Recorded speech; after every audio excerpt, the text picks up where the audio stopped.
Merhabalar, ben Huri. Huri Metek Mutfak'ta kanalıma ve mutfağıma hoş geldiniz.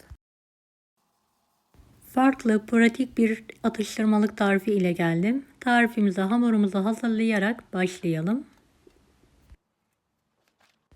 1 adet tam yumurta, yarım çay bardağı toz şeker, toplamda 2 su bardağı süt kullandım. Homojen olana kadar blenderla karıştıralım. 3 yemek kaşığı nişasta,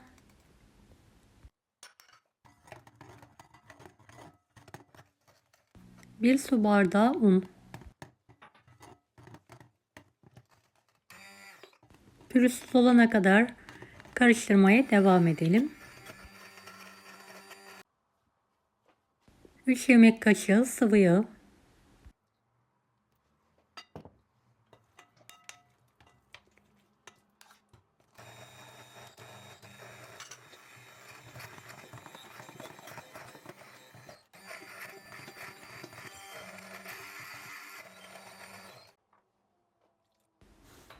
evet, sütü azar azar ekleyerek kıvam alana kadar karıştırmaya devam edelim.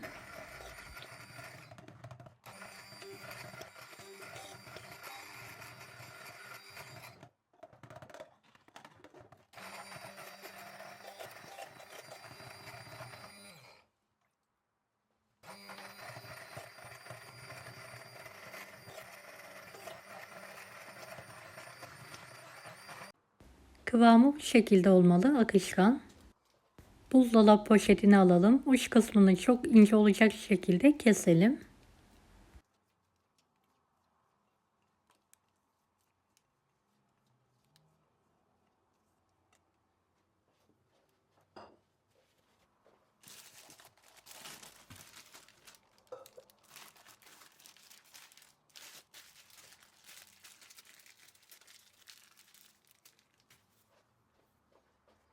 Krep tavamızı önceden ısıtalım. Bir damla yağ ile yağlayarak her tarafına gelecek şekilde yağı tavaya yayalım.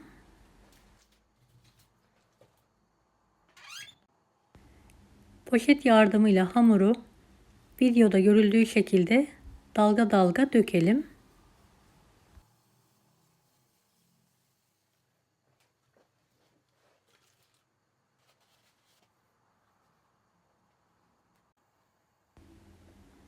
Evet, üzeri kabuk bağladıktan sonra bir spatula yardımıyla kenarından küçük bir şekilde rulo yaparak saralım ve pişirmeye devam edelim.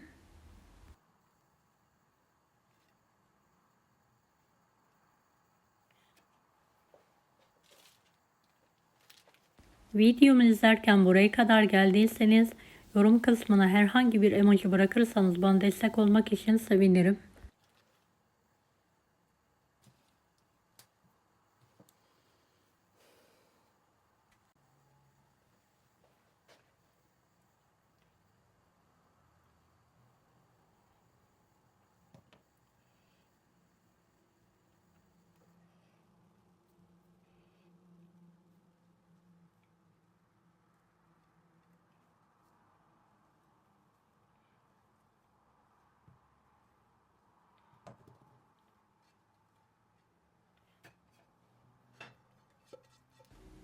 Evet, tavada yapışma olursa bir peçete yardımıyla yağlayarak hamurumuzu pişirmeye devam edelim.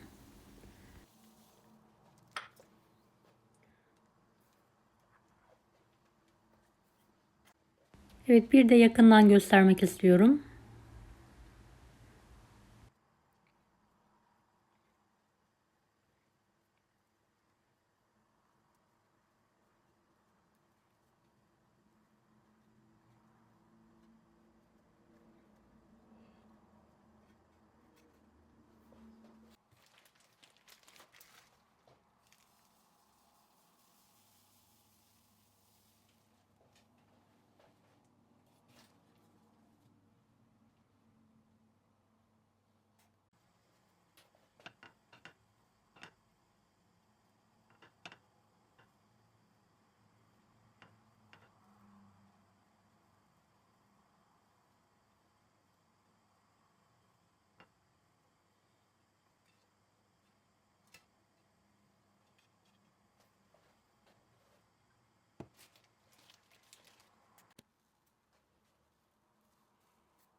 Deneyecek olanlara şimdiden kolaylıklar dilerim. Kanalıma ücretsiz abone olmayı unutmayın. Bir dahaki videolarda görüşmek üzere. Allah'a emanet olun. Hoşça kalın. Daha farklı tarifler için bunları da izlemeyi unutmayınız. Afiyet şifa olsun herkese.